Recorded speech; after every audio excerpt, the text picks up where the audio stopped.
কক্সবাজার সাগর পাড়ে ঈদগাঁও আন-নূর একাডেমির শিক্ষার্থীদের নিয়ে বার্ষিক শিক্ষা সফর অনুষ্ঠিত হয়েছে।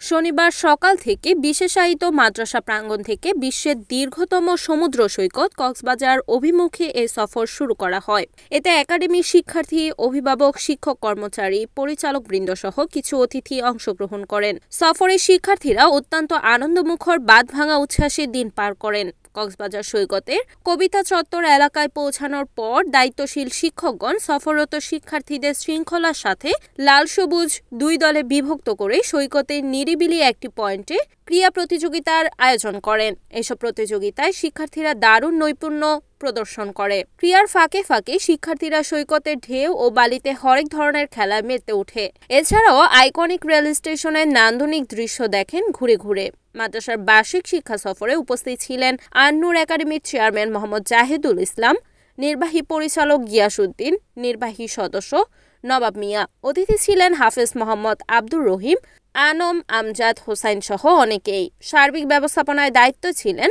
একাডেমির সুপার মোহাম্মদ ইসমাইল, শিক্ষক হাফেজ মোহাম্মদ আবু হানিফা, মোহাম্মদ আব্দুর রাজ্জাক, হাফেজ মোহাম্মদ আবদুল্লাহ, মহিলা শিক্ষক তানিয়া ইসলাম, স্টাফ রুবিনা ইয়াসমিন।